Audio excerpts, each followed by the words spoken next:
بزار اور ترمذی میں حضرت عبداللہ ابن مسعود سے نبی ایک وسلم کا یہ ارشاد نقل ہوا ہے، ان المرأۃ عورۃ، عورت چھپا کر رکھنے کی چیز ہے۔ ان المرأۃ عورۃ فاذا خرجت، جب وہ گھر سے نکلتی ہے، استشرفها شیطان، اب شیطان جو ہے اس کو تاک میں رکھتا ہے۔ واقرب ما تکون بروحۃ ربها وهي فی قعر بیتها، وہ اپنے رب کی رحمت سے قریب ترین ہوتی ہے جبکہ اپنے گھر کے بھی کسی اندرونی حصے میں۔ اسی لیے فرمایا مردوں کے لیے مسجد میں نماز افضل 28 گنا، اور عورت کے لیے گھر کی نماز مسجد سے افضل، گھر کے صحن کی مسجد سے افضل، دالان کی صحن سے افضل، کمرے میں اس سے افضل، اور کمرے کی کوئی بغلی کوٹھڑی ہے تو اس میں سب سے افضل۔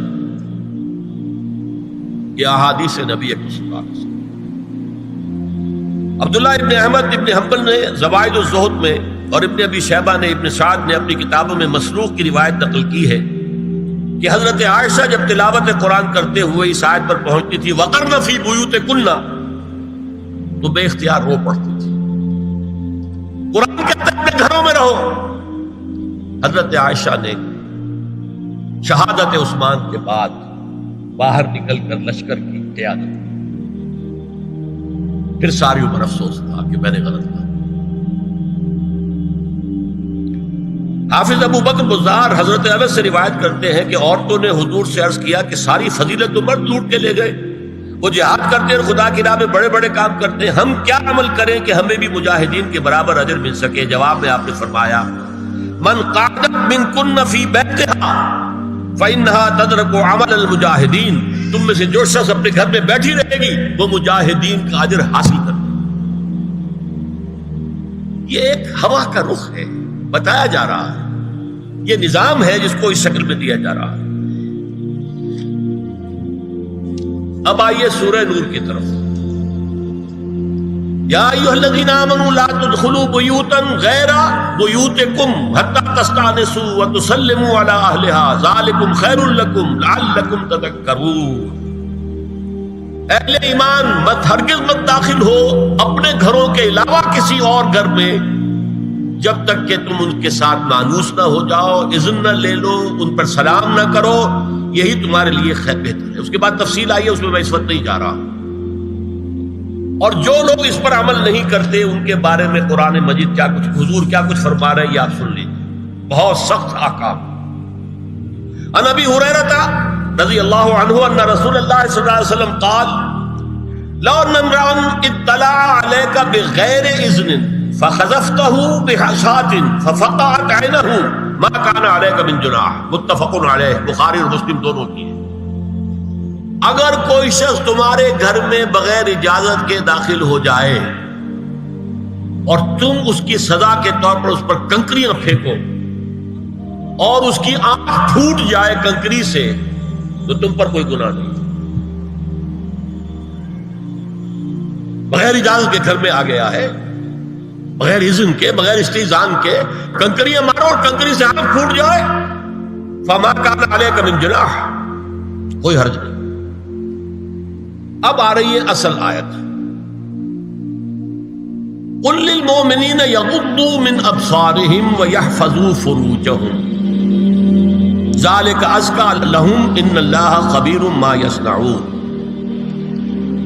وقل للمؤمنات یغضضن من ابصارهن ویحفظن فروجهن ولا یبدین زینتهن الا ما ظہر منها وَلْيَضْرِبْنَ بِخُمُرِهِنَّ عَلَى جُيُوبِهِنَّ وَلَا يُبْدِينَ زِينَتَهُنَّ إِلَّا لِبُعُولَتِهِنَّ أَوْ آبَائِهِنَّ أَوْ آبَاءِ بُعُولَتِهِنَّ أَوْ أَبْنَائِهِنَّ أَوْ أَبْنَاءِ بُعُولَتِهِنَّ أَوْ إِخْوَانِهِنَّ أَوْ بَنِي إِخْوَانِهِنَّ أَوْ بَنِي أَخَوَاتِهِنَّ أَوْ نِسَائِهِنَّ أَوْ مَا مَلَكَتْ أَيْمَانُهُنَّ أَوِ التَّابِعِينَ غَيْرِ أُولِي الْإِرْبَةِ مِنَ الرِّجَالِ أَوِ الطَّفْلِ الَّذِينَ لَا يَظْهَرُوا عَلَى عَوْرَاتِ النِّسَاءِ وَلَا يَضْرِبْنَ بِأَرْجُلِهِنَّ لِيُعْلَمَ مَا يُخْفِينَ مِنْ زِينَتِهِنَّ وَتُوبُوا إِلَى اللَّهِ جَمِيعًا أَيُّهَا الْمُؤْمِنُونَ لَعَلَّكُمْ تُفْلِحُونَ۔ یہ لمبی آیت ہے۔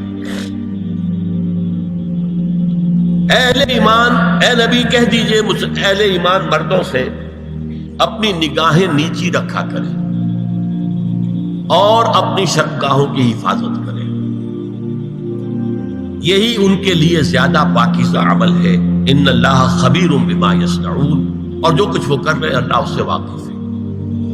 وَقُلْ لِلْمُؤْمِنَاتِ يَغْضُضْنَ مِنْ أَبْصَارِهِنَّ، اور مومن عورتوں سے بھی کہہ دیجئے کہ وہ اپنی نگاہیں جو ہے نیچی رکھا کریں، وَيَحْفَظْنَ فُرُوجَهُنَّ، اپنی شرمگاہوں کی حفاظت کریں، وَلَا يُبْدِينَ زِينَتَهُنَّ إِلَّا مَا ظَهَرَ مِنْهَا، اور اپنی زینت کو ظاہر نہ کیا کریں سوائے اس کے کہ جو بالکل ظاہر ہو جائے۔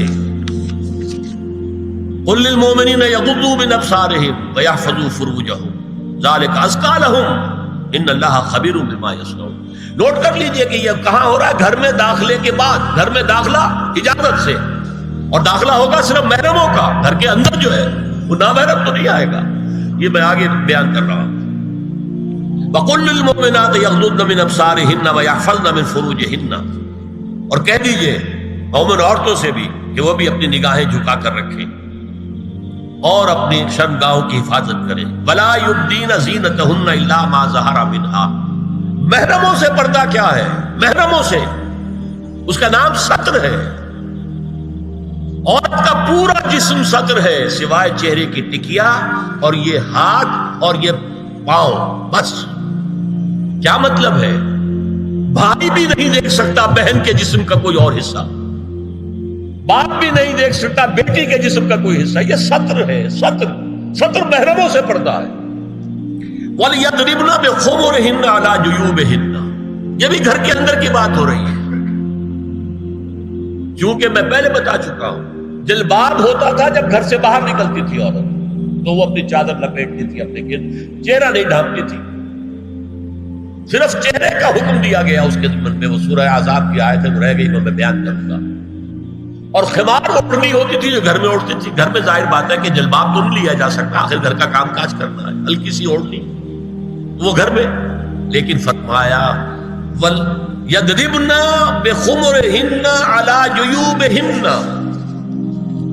اور انہیں چاہیے کہ اپنی اوڑھیوں کے، بکل اوڑھنیوں کے اپنے سینوں کے اوپر، گریبانوں کے اوپر بھی مار لیا کریں۔ اب اس کے بعد فرمایا وَلَا يُبْدِينَ زِينَتَهُنَّ إِلَّا لِبُعُولَتِهِنَّ، اب یہاں یہ زینت کا لفظ آ رہا ہے چہرے کے، اور چہرے ہی میں کچھ سنگھار بھی ہوتا ہے۔ اب ان کے لیے کہا گیا کہ چہرے کی زینت، اور چہرے کے اوپر اگر کوئی بناؤ سنگھار ہے، زیور ہے، تو اس کی زینت نہ ظاہر کریں، مگر اب یہ یہاں تفصیلی آئی ہے، جو محرم ہے ان کی تفصیل۔ تو فرمایا کن کے سامنے ظاہر کر سکتی ہے؟ الا لبعولتہن، سب سے بڑھ کر تو شوہر، اور آبائہن، اور یہ آپ نے باپ، اچھا باپوں میں نوٹ کی نہیں، باپ حقیقی ہو، اخیافی ہو، اللاتی ہو یا رضاعی ہو، یہ چاروں قسم کے باپ اس میں شامل ہیں۔ جس عورت نے دودھ پلایا تھا اس کا شوہر بھی باپ بن گیا۔ اور آبائے بعولتہن، اپنے شوہروں کے باپ، یا ابنائہن، ان کے اپنے بیٹے، بیٹوں میں بھی آئیں گے چاروں، اللاتی، اخیافی، عینی اور رضاعی۔ او ابنائے بعولتہن، اور اپنے شوہروں کے بیٹے، ہو سکتا ہے شوہروں کی اور بیویاں بھی ہوں، تو ان کے بیٹے بھی، جو ستیلے بیٹے ہیں وہ بھی محرم، ان سے کسی شکل میں کبھی شادی نہیں ہو سکتی۔ او اخوانہن، یا ان کے بھائی، او ابنائہن، یا اپنے بیٹے، او ابنائے بعولتہن، یا اپنے شوہروں کے بیٹے، او اخوانہن، یا اپنے بھائی، او بنی اخوانہن، یا اپنے بھائیوں کے بیٹے، او بنی اخواتہن، اپنا بھتیجا، اپنا بھتیجا، شوہر کا بھتیجا نہیں، اپنا بھتیجا محرم ہے، اپنا بھانجا محرم ہے، شوہر کا بھانجا محرم نہیں ہے۔ او نسائہن، یا ان کی عورتیں، اپنی عورتیں، جان پہچان کی عورتیں۔ او ما ملکت ایمانہن، یا جو ان کے داہنے ہاتھوں کی ملکیت ہے، باندیاں، غلام۔ اس میں عرض کر چکا ہوں کہ اس میں کافی اختلافات ہیں، یہ بھی ہے کہ اس سے مراد صرف باندیاں ہیں، غلام مرد ہیں، یہ بھی ہے کہ مرد بھی ہے، اور یہ بھی ہے کہ مرد جب تک کہ وہ بالی ہو، لیکن میں اس بحث میں یہاں نہیں جانا چاہتا، یہ پھر فقہ کی بحث ہو جائے گی۔ اب التابعین غیر اولی الاربہ، کچھ ایسے لوگ بھی ہوتے ہیں، کوئی کسی کے گھر میں کوئی اندھا آدمی رہ رہا ہے یا کوئی اور کسی وجہ سے کوئی مریض ہے، اسے آپ نے پناہ دے رکھی ہے، انہیں عورتوں سے کوئی سروکار نہیں ہوتا۔ اب الطفل الذین لم یظہروا علی عورات النساء، یا وہ بچے کہ جن پر ابھی عورتوں کے پوشیدہ حالات واضح ہی نہیں ہے، پتہ ہی نہیں ہے انہیں، ابھی انہیں جنس کا کوئی احساس ہی نہیں۔ یہ ہے فہرست جو دی گئی ہے کہ جن کے سامنے عورت کھلے چہرے کے ساتھ اور اپنی جو اضافی زینت بھی ہو، کوئی زیور وغیرہ یا کوئی بھی سرما وغیرہ ڈالا ہوا ہے یا کوئی سرخی کو لگائی ہے معمولی سی، تو اس کے ساتھ آ سکتی ہے، اور یہ وہ رشتے ہیں کہ جن سے کسی حالت میں بھی نکاح نہیں ہو سکتا۔ آگے سنیے، وَلَا يَضْرِبْنَ بِأَرْجُلِهِنَّ لِيُعْلَمَ مَا يُخْفِينَ مِنْ زِينَتِهِنَّ، اور چلتے ہوئے اپنے پاؤں زور سے نہ مارے کہ ان کی زینت ظاہر ہو جائے۔ اگر کوئی پازیب پہنی ہوئی ہے، کوئی جھنجھنو وغیرہ ہے، تو اب اگر پاؤں مار کر چلے گی تو خواہ ذہن جائے گا بیٹھے ہوئے کا کہ کوئی خاتون جا رہی۔ یہاں تک اس کے علاوہ یہ بھی ہے، تعطر کے بارے میں فرمایا ہے کہ اگر عطر لگا کر کوئی عورت گھر سے نکلی ہے، اذا استعارت المرأة فمرت على القوم ليجدوا ريحها فهي كذا وكذا قال قولا شديدا۔ اس ابو داؤد کی روایت حضور نے فرمایا جب کوئی عورت عطر لگا کر خوشبو لگا کر نکلتی ہے کہ لوگ اس کی خوشبو سونگیں یا اس کو اوپر مطلع ہو جائیں تو ایسی ہے ایسی ہے، بہت سخت الفاظ حضور نے استعمال کیے کہ جس کو راوی نے نقل نہیں کیا۔ عورت کے لیے خوشبو، عورت کی آواز کا پردہ ہے۔ اب دیکھیے کس حد تک نماز میں اس وقت عورتیں بھی شریک ہوتی تھی، اگرچہ حضور نے فرمایا مردوں کی صف بہترین سب سے آگے والی ہے اور سب سے بری صف سب سے پیچھے ہے، کیونکہ اس کے پیچھے پھر عورتوں کی صف ہوتی تھی، اور عورتوں کے لیے سب سے اچھی صف سب سے پچھلی والی ہے اور سب سے بری سب سے آگے والی ہے۔ سب سے آگے والوں کے سامنے پھر مرد ہوتے تھے، ان کی پشت ہوتی تھی۔ تو اسی طریقے سے اگر غلطی کی ہے تو مرد جو ہے کہے گا سبحان اللہ، امام سے غلطی ہو گئی ہے، مرد کیا کہے گا؟ سبحان اللہ۔ عورت کیا کرے گی؟ اپنے ایک ہاتھ کے پشت پر اپنا ہاتھ مارے گی، اپنی آواز نہیں نکالنی، آواز کا پردہ، چھونے کا پردہ یہاں تک ہے کہ حضور نے کبھی کسی عورت سے ہاتھ نہیں ملایا، اور آپ جب بیعت بھی لیتے تھے تو بس زبانی الفاظ کہلوائے اور کہا ٹھیک ہے بیعت ہو گئی، یا ایک کپڑا پکڑا، اس کا ایک سرا اپنے ہاتھ میں دوسرا سرا خاتون کے ہاتھ میں، یا ایک تشت کے اندر پانی بھرا، اس میں ایک طرف اس نے انگلیاں ڈال لی اور ایک طرف حضور کی انگلیاں۔ لیکن مسافر لا اسافر النساء، ایک دفعہ ہوا بھی کہ بعض خواتین نے جب بیعت کی ہے تو پھر انہوں نے ہاتھ آگے بڑھایا مسافر کے لیے، حضور نے فرمایا انی لا اسافر النساء، میں عورتوں سے مسافرہ نہیں کرتا۔ یا ایھا النبی قل لازواجک وبناتک ونساء المؤمنین یدنین علیہن من جلابیبہن ذلک ادنی ان یعرفن فلا یؤذین وکان اللہ غفورا رحیما۔ اے نبی صلی اللہ علیہ وسلم کہہ دیجئے اپنی بیٹیوں سے اور اپنی بیویوں سے اور مسلمانوں کی خواتین سے۔ اب دیکھیے یہ سورہ احزاب ہی میں ہو رہا ہے، شروع میں یا نساء نبی سے بات کری، استیزان بھی صرف نبی کے گھر میں داخل نہ ہو اذن کے بغیر، آگے چل کر سورہ احزاب ہی میں عام بھی کر دیا، قل لازواجک وبناتک ونساء المؤمنین، کہہ دیجئے اپنی بیویوں سے اپنی بیٹیوں سے اور اہل ایمان کی خواتین سے، یدنین علیہن من جلابیبہن، کہ وہ اپنے چہروں کے اوپر اپنی جلباب کو لٹکا لیا کریں، چہرہ چھپ جائے۔ اب اس کی تفسیر میں چاہتا ہوں کہ آپ کو جو مختلف مفسرین نے کی ہے وہ آپ کے سامنے میں رکھوں۔ حضرت عبداللہ ابن عباس نے اس آیت کی جو وضاحت فرمائی ہے اسے حافظ ابن کثیر نے اپنی تفسیر میں اس طرح نقل کیا ہے، اللہ نے مسلمان عورتوں کو حکم دیا ہے کہ جب وہ کسی کام کے لیے گھروں سے نکلے تو اپنی چادروں کے پلو اوپر سے ڈال کر اپنا منہ چھپا لے اور صرف ایک آنکھ کھلی رکھے، دونوں آنکھیں بھی غلط ہیں۔ اور سن لیجئے ابن جریر اور ابن منذر کی روایت ہے کہ محمد بن سیرین یہ ایک تابعی ہیں نے حضرت عبیدہ السلمانی یہ صحابی ہیں سے اس آیت کا مطلب پوچھا. انہوں نے جواب میں کچھ کہنے کی بجائے اپنی چادر کو اس طرح اوڑھا کہ پورا سر اور پیشانی اور پورا منہ ڈھانک کر صرف ایک آنکھ کھولی رکھی. اور سنیے ابو بکر بن عبداللہ ابن عربی نے یدنین علیہن من جلابیبہن کا مفہوم ان الفاظ میں بیان کیا ہے تغطى به وجهها حتى لا يظهر منها الا عينها اليسرى. عورت اپنی چادر کو پورے وجود پر ڈھانپ لے اور اس طرح چہرے کو بھی ڈھانپے کہ صرف بائیں آنکھ کھلی رہے.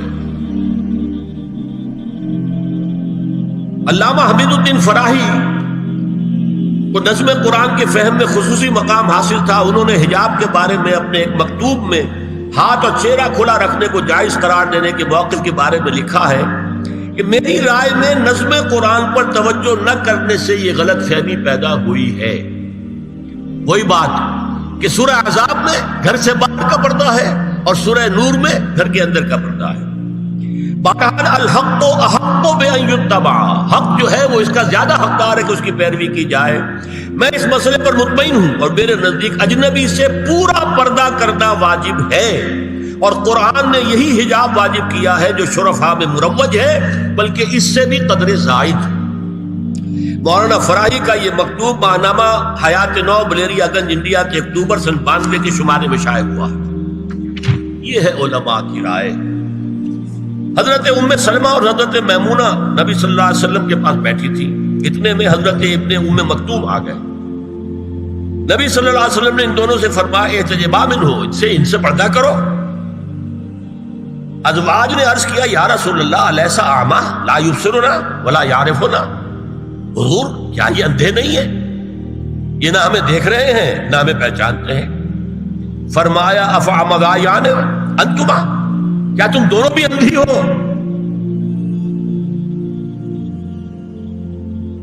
الا تبصران ہی، کیا تم نہیں دیکھ رہی ان کو؟ حضرت ام سلمہ تصریح کرتی ہیں ذالک بعد ان امر بالحجاب، یہ جب حجاب کا حکم آ گیا تھا تب حضور نے پھر یہ حکم دیا. اس کی وجہ کیا تھی؟ حضرت عبداللہ ابن مکتوم کا گھر میں آنا جانا تھا. تو اگرچہ اندھے ہیں لیکن یہ کہ یہ بار بار کا آنا جانا اس سے فتنے کا ایک دروازہ کھل سکتا ہے. اس دروازے کو بند کر دیا گیا. حضرت عائشہ کے پاس ایک نابینا آیا تو انہوں نے اس سے پردہ کیا. کہا گیا کہ آپ اس سے پردہ کیوں کرتی ہیں، یہ تو آپ کو نہیں دیکھ سکتا. جواب میں حضرت ام المومنین نے فرمایا لاکنی انظر الیہ، میں تو اسے دیکھ رہی ہوں نا. اور مرد کو دیکھے. البتہ یہ کہ عام حالات میں آپ بازار میں چل رہے ہیں، عورت جا رہی ہے، کوئی باہر نکلنا پڑا ہے، تو اس حالت میں اگر وہ مرد کو دیکھتی ہے تو اس میں در حقیقت وہ فتنہ نہیں ہے کہ جو گھر میں آنے جانے والے لوگ. اب ایک آخری مسئلہ ہے. 2 حدیثیں ایسی ہیں جو میری گفتگو کے خلاف جاتی ہیں اور میں دیانت کا تقاضا سمجھتا ہوں کہ وہ بھی آپ کے سامنے بیان کروں. حضور کے بارے میں یہ معلوم ہے کہ 2 خواتین جو ویسے نامحرم تھیں وہ ان کے سامنے آتی رہیں اور آپ ان سے ملتے رہے. ایک آپ کی سالی حضرت اسماء، حضرت عائشہ کی بہن رضی اللہ تعالی عنہ، اور ایک آپ کی چچا زاد بہن حضرت علی کی بڑی ہمشیرہ حضرت ام ہانی. یہ میں حدیث آپ کو سنا رہا ہوں. بکثرت احادیث سے ثابت ہے کہ حضرت اسماء بنت ابی بکر آپ کے سامنے ہوتی تھی اور آخر وقت تک آپ کے اور ان کے درمیان چہرے اور ہاتھوں کی حد تک کوئی پردہ نہ تھا. حجۃ الوداع نبی صلی اللہ علیہ وسلم کی وفات سے صرف چند مہینے پہلے کا واقعہ ہے اور اس وقت تک بھی یہی حالت قائم رہی. یہ ابو داؤد کتاب الحج. دوسری روایت حضرت ام ہانی رضی اللہ تعالی عنہا جو ابو طالب کی صاحبزادی اور نبی صلی اللہ علیہ وسلم کی چچاداد بہن تھی، آخری وقت تک حضور کے سامنے ہوتی رہیں اور کم از کم منہ اور چہرے کا پردہ انہوں نے آپ سے کبھی نہیں کیا. فتح مکہ کے موقع کا ایک واقعہ وہ خود بیان کرتی ہیں جس سے اس کا ثبوت ملتا ہے. یہ ابو داؤد کی روایت ہے. یہ روایتیں ہیں، میں انہیں تسلیم کرتا ہوں. اور میں نے اب جو کچھ بیان کیا ہے اس سے یہ ایک بالکل برعکس بات سامنے لا رہی ہے۔ اب یہ ہے کہ یا تو ہم ان دو حدیثوں کو اصل مان کر باقی ساری حدیثیں جو ہیں ان کو ختم کریں۔ میں تو آپ کو سنا نہیں سکا، میرے پاس تو بہت زیادہ حدیثوں کا مواد تھا۔ چہرے کے پردے کے لیے حدیثیں جو ہے، استیزان کے لیے کتنی حدیثیں ہیں، چہرے کے پردے کے بارے میں بہت زیادہ حدیثیں ہیں۔ حضرت ام خلاد ایک خاتون تھی، ان کا بیٹا ایک غزوے میں شہید ہو گئے، وہ اس کے بارے میں کچھ پوچھنے کے لیے حضور کے پاس آئی، صحابہ بیٹھے ہوئے تھے، انہوں نے نقاب ڈالا ہوا تھا، منتقبۃ، نقاب کا لفظ بھی حدیث میں موجود ہے۔ اور یہ لوگ کہتے ہیں نقاب تو جو ہے یہ بعد کی پیداوار ہے، یہ لفظ کوئی ہے ہی نہیں۔ حجاب کا لفظ قرآن میں ہے، جلباب کا لفظ قرآن میں ہے، خمار کا ذکر قرآن میں ہے، اور یہ منتقبۃ نقاب ڈالی۔ لوگوں نے کہا عجیب عورت ہے یہ، اس کا بچہ شہید ہو گیا ہے، مطلب یہ کہ سخت صدمے کی کیفیت ہے، اور یہ اس وقت بھی اس نے نقاب ڈالی ہوئی ہے۔ تو انہوں نے جواب دیا ان ارزو ابنی لا ارزو حیائی، میں نے بیٹا کھویا ہے، اپنی حیا نہیں کھوئی ہے۔